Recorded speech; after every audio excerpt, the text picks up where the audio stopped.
Daniel Norton with Robson Valley Outfitters here up in the mountains, northern British Columbia. And I just thought I'd do a quick setup and tear down of, the classic MSR Hubba Hubba. I've got a couple here. That's the NX2. This is the older Hubba Hubba 2, but we've been running them for decades, kind of since they launched the original models right on through, and they're just a good, solid, lightweight two-person tent. So we use them during our guiding season quite a bit. And I know there's a lot of videos on them, but there's a few things, maybe tricks and tips that we've kind of learned and how we set them up with our guy lines and stuff that might help you guys setting up. But we'll use this one. These tents both actually were put away hastily a couple weeks ago. I had a client up in the mountains, and we got pushed out of our basin on short notice from a cantankerous grizzly bear. It was kind of a bit of a spooky ordeal, but anyway, so we packed up quick, and they're a bit of a mess, but I'll show you that. I'll set it up first, and then when we take it down, I'll show you how I normally take it down so they're quicker to set up the next time you use them. First thing, top of the bag I always keep is the footprint. Lots of people run these, lots of people don't. Depends if you want to save a few ounces in weight. We use them. These, lightweight gear anymore. The fabric's so thin that you'll just, you'll shred the bottom of your tent if you're not running a ground sheet.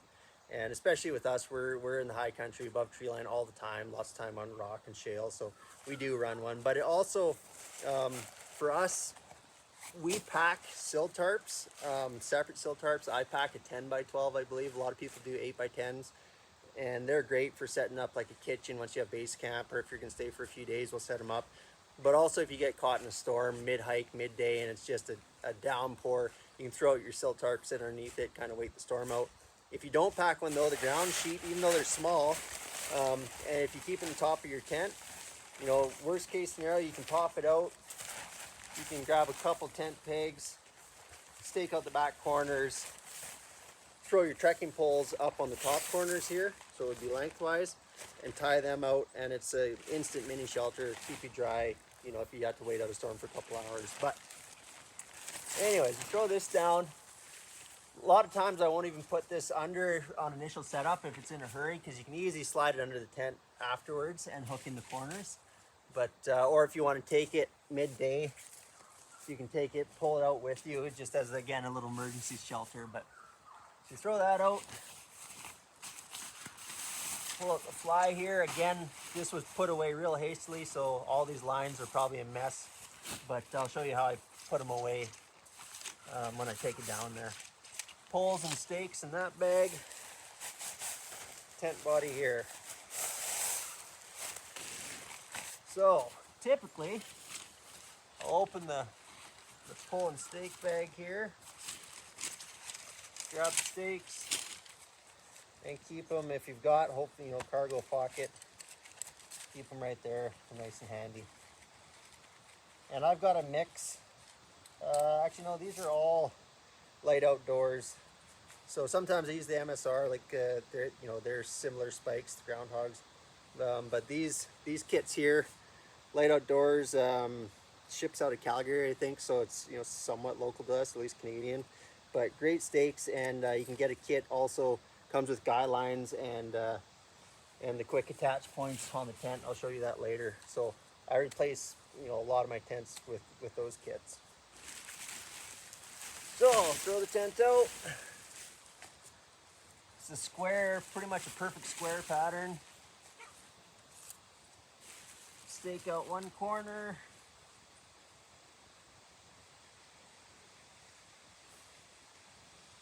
Just happen to be in really good ground here, but if you're in rocky ground, it takes a bit.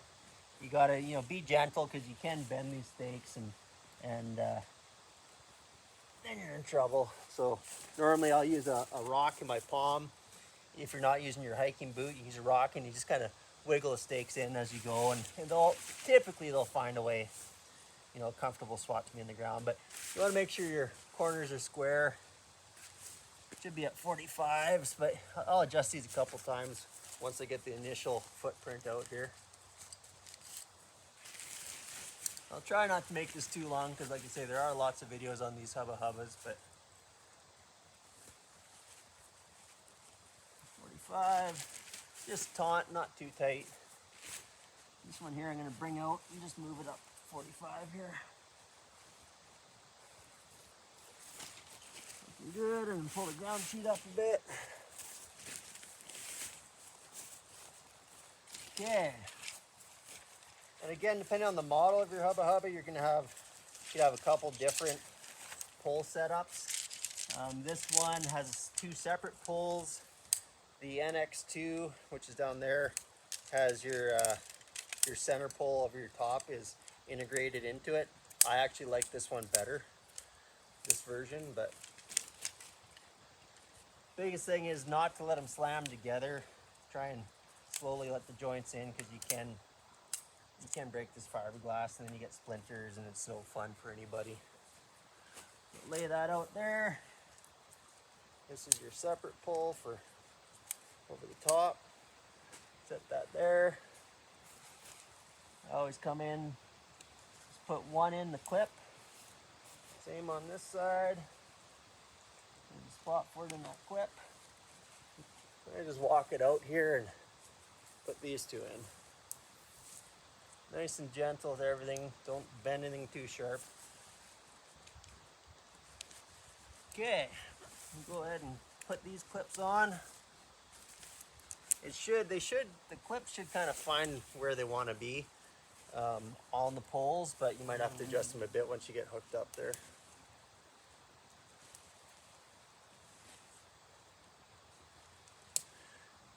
And yeah, so we run an outfitting business, and both my brother and I, full-time guides, so we were kind of gear junkies. We go through a lot of different, especially tents, sleep systems. We run some hot tents, and with titanium stoves, and we're actually running a new brand, Durston X-Mid. That's a really great guy out of southern BC, and he's kind of taken the lightweight camping scene by storm these last couple of years. So we're trying out some of his gear so far. We really like it too. But again, our go-to, because we've been using them forever, they're easy to set up, are these Hubba Hubbas. So top bar over the top, it rests in this hook, which should also, the hook should be right on the joint here, is kind of center of your tent. So there you go, up nice and quick. Now your fly, trying to find your doors. Again, like I say, I apologize when I put this away with the grizzly bear there, we didn't have time to take all the guidelines and make them pretty. So as long as you can read the MSR, that's your outside. Pick a zipper and bring her over the tent. Of course, if it's windy, it's a real pain, but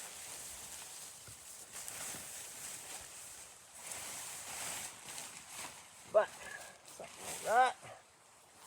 Hook your corners in. Always loosen these corners off to start with, because you're going to be doing a bunch of adjusting. But they go underneath and just hook onto the pole, the foot of the pole on the bottom. Do your 4 corners. Again, fairly loose.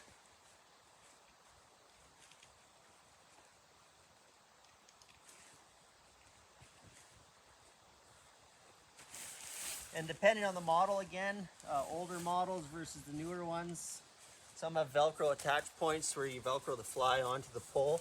I think this one does, but I always like getting these 4 corners on, because inevitably in the high country you're going to have wind.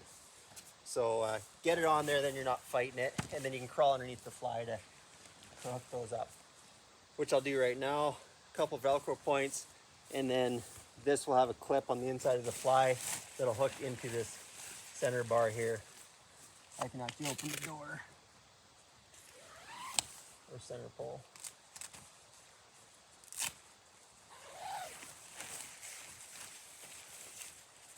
So, snap that in. I'll go hook up this Velcro over here. Again, this is just hooking up the fly, give another point of security onto the main pole system. Same thing over here with the Velcro.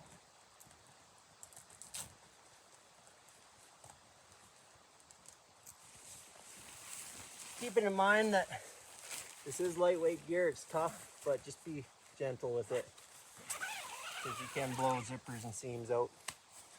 if you're not careful. Just gonna hook up this side here to the top cross pole. I'm just gonna undo the zipper from the top. It creates a hole that you can reach in and hook that up.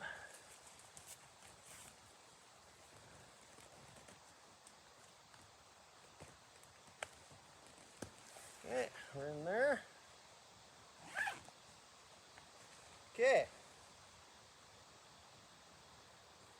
So that's the basic pitch. Now we'll start with the guy lines and kind of straightening out the fly, make sure it's all where it should be.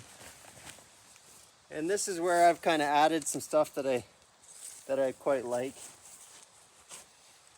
First thing is going to be our vestibules here. Again, I start with them fairly loose so you can tighten everything up at the end. You know, just try and get a even pull as best you can so you don't end up with too much slack one side or the other. Go to the other side, same thing.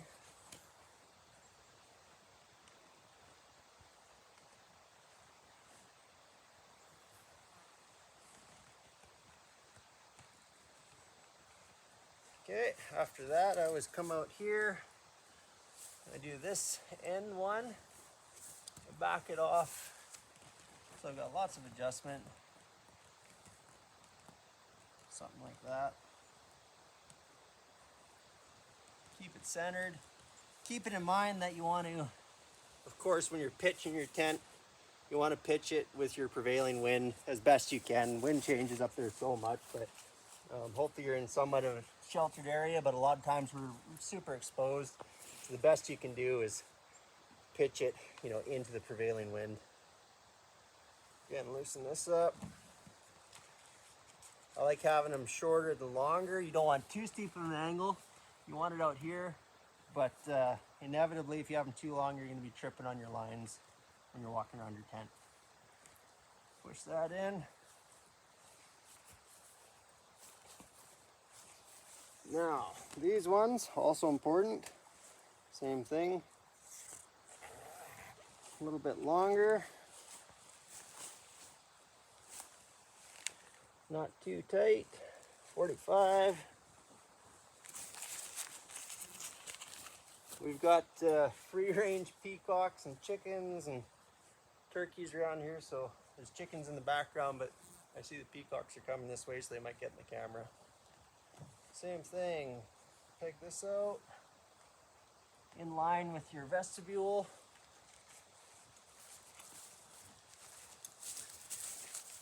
And then, these lines here, this is like I was saying, I've switched my tent pegs. You know, some people are using, these are stock MSR ones, but I've switched almost all of my stakes out to light outdoors. And in that kit you can order from them, they'll give you, I forget, it's 50 or 100 feet of this line as well, and the quick release buckles here for your tent. So I always add, when you buy the tent, it's not going to come with the guy line here. I really recommend it. You get wind pushing on here on your vestibule, and there's just, it's not that much rigidity. So I add these ones on, and I'll bring this one back instead of burning up another stake. I'm not sure if you can see in the video, I'll walk around afterwards, but I bring this line back. So this is center on your vestibule.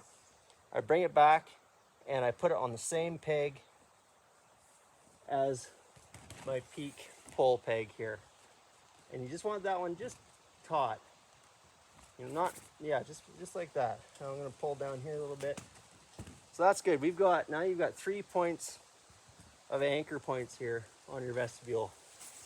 Do the same thing on the other side.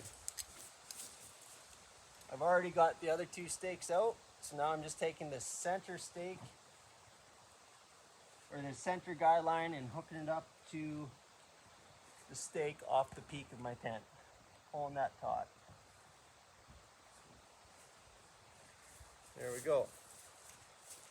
Now these ones here, depending, you know, if you want to bring your end line in at a steeper angle, you can do the same thing. You can share a stake with these end ones here. I don't. A lot of times these ones I will put a little further out, and so they get their own stake. And it's not, you know, this is as much for ventilation as anything. These ones, they're important, but if I had smaller stakes like I do here, a little lesser stake, I would use them on these ones, which I'm doing right now. Same thing in line with the other one. And just taut. Keeping in mind again that if you're gonna have really hot afternoons, if you're gone for the day, you might want to slacken off on some of your tensioners here, because the sun hits this, gets it zinging tight. It's gonna, you know, pull on some stuff. Could end up leaking through some of your seams if you had it too tight. But a lot of times I'll do that if it looks like it's a nice day and it's gonna be hot out before I leave. I'll just loosen off on a few of these, and then in the evening you can go and tighten them back up if you want. Different models have different vents. Of course, this one has your vent up here, built into the zipper. So you can leave that. I recommend that. You know, definitely helps with the condensation inside the tent. Some of the older ones are on the end, same deal. It's a Velcro bar, but on the ends of your tents. So I'll close that off. So anyways, that's how I pitch it. I definitely like I add one on each side of your vestibule, and then I add one on the bottoms at the end of your tents. And yeah, it ends up being a real solid plat. We've been in some really tough winds up in the mountains and the Rockies here, and this has held up really well. I'll just walk around here quick, but so yeah, that's, you know, side view. That's what you're gonna end up with. You've got, you know, a short one down there for your vestibule, and then I've got my mid anchor point that I added going to the same stake as the one on your top pole. And on the end, I've got separate stakes. Again, if you wanted to save a bit of weight, you could make this line steeper angle, a little bit shorter, or just add a longer line and share the same stake. I always tend to, you know, it's already lightweight gear. I get it, stay light, but I don't want to give up, you know, a quality pitch. So I'll pack a few extra stakes in order to buck wind a bit better. This side here, you know, I haven't tightened up the bottom of this vestibule, but yeah. Anyways, video's already getting longer than I anticipated, so I will, there's some peafowl in the background, and we got a chicken tractor back there. We can move around for the chickens. They got fresh grass all the time, but that's a different story. So I'll set this up, and I'm just gonna show you now, when I pack this tent away, what I do with the guy lines, and it just makes it so much easier. So it doesn't really matter where you start. You know, you should go in reverse. So I'll do this middle line. I'll pull it out. I'm gonna come on this side of the camera. Loosen this off. I just use my hand, and I just loosely start wrapping around my hand. I build it right up to the buckle. Bend it over, and then this tail that's left on this one, I'll just do a simple half hitch.